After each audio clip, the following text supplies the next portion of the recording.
in 1977, I had sold a world champion horse and had nothing, in 82, and had nothing left to do. So Graceland was opening, I hired him as a tour guide, planning to never take care of another horse as long as I live.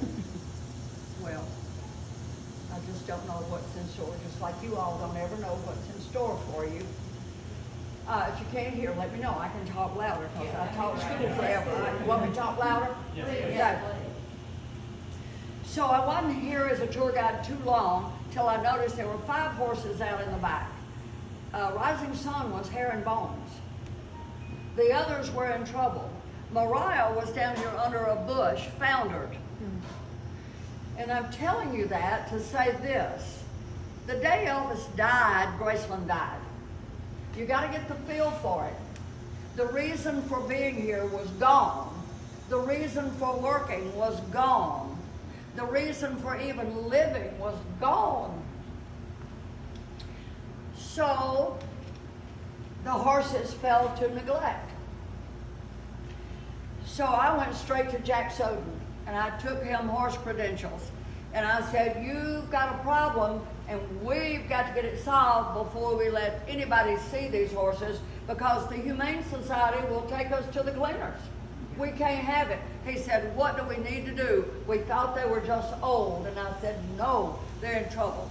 We called in the vet. He was not practicing that time. Some of you all know him. Dr. E. Arthur Franklin, who owned a lot of the nightclubs around here, who started the ETA contest years ago.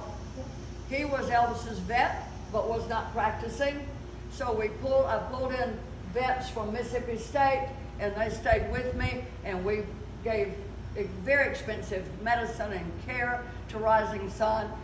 I'll cry. And brought him back. And he was absolutely, y'all just stay with me because this is tough. He was a golden palomino, stayed golden all winter. Even when he wintered up, he was still that gorgeous golden color. And I have notes written to me from Priscilla thanking me. And that's how Priscilla and I became very close friends, was the rescue of the horses. Well, the story goes on. We got Mariah set up, we got her feet trimmed, we got her walking again. She became the pony, but in the long run, she broke her elbow. We sent her to Mississippi State. We paid $10 grand, got it fixed, and brought her back. We kept those 5 horses a long time. Mayor Ingram lived past 50 years old. And you know how she was named? When Elvis bought that horse, and Mayor, M-A-Y-O-R, Ingram, was going to name Elvis Presley. Well, he contacted Elvis and said, choose something that around the city that can carry your name. Well, Elvis thought maybe the city should do that. So when they chose the boulevard, he came back here to the barn and named the ugliest horse for the mayor.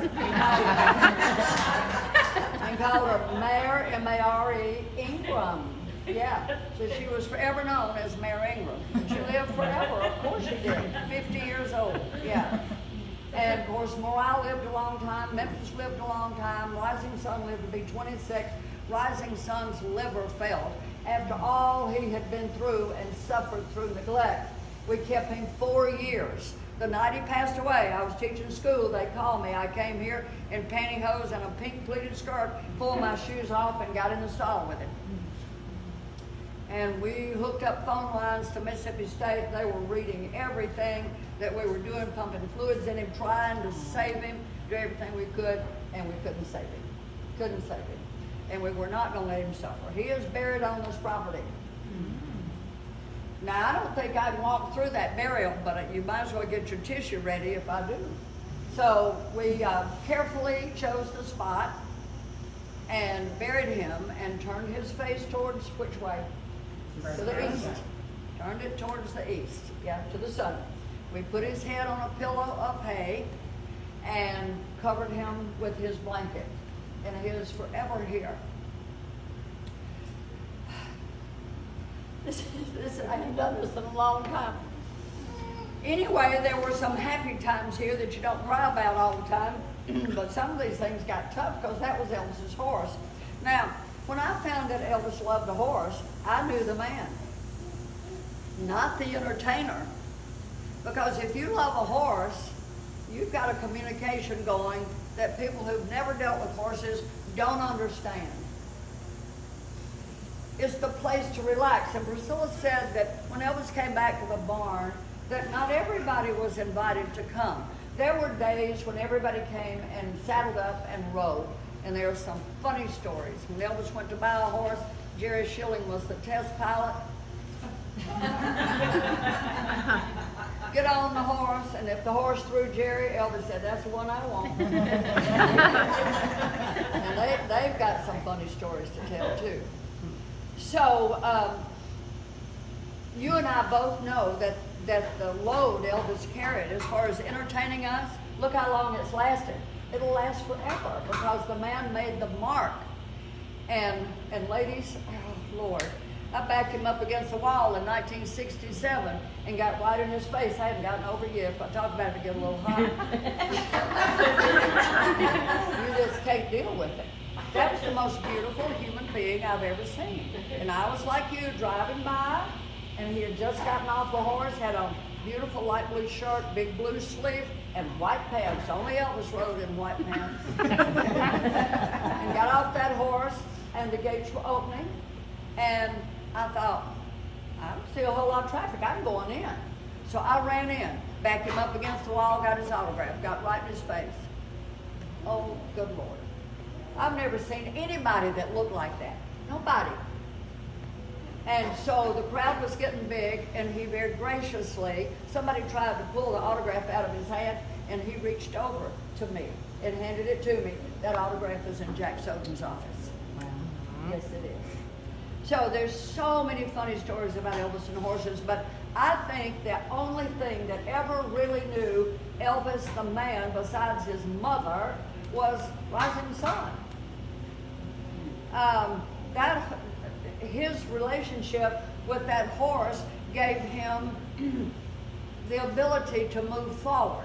Everybody's got a place to go. My place is to put on the worst t-shirt I have and the worst shorts I have, close the door, don't answer the phone. His was this barn. Elvis didn't have many places that he could get away from all of us. There was a gate back here at this barn.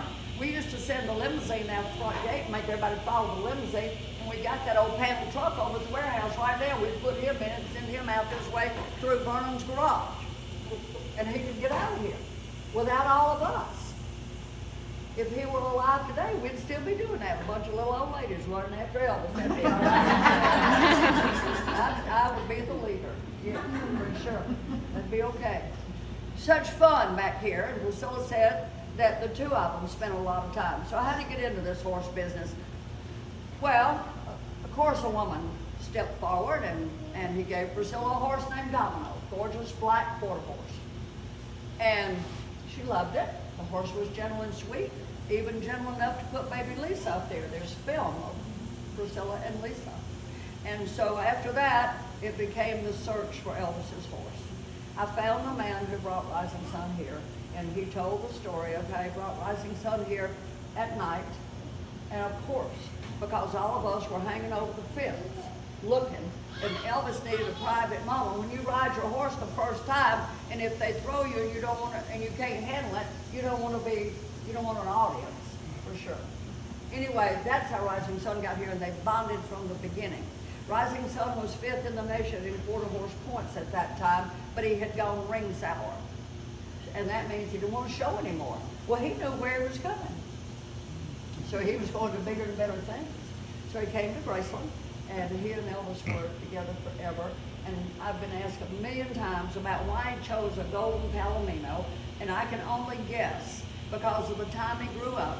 Who was the most famous golden palomino ever? Bigger. Of course, Lord Rogers and Trigger. I think that may be where we may see a little bit of Elvis's childhood when he chose Rising Sun, because he was a Trigger fan. Well, I can sit here and talk to you all day long, and we've got an 11 o'clock tour, and it's 20 minutes after now, but I can either tell stories or you can watch the film. I'm going to give you a choice. What would you like? You want to watch the film? Stories. Yeah. Give me a break.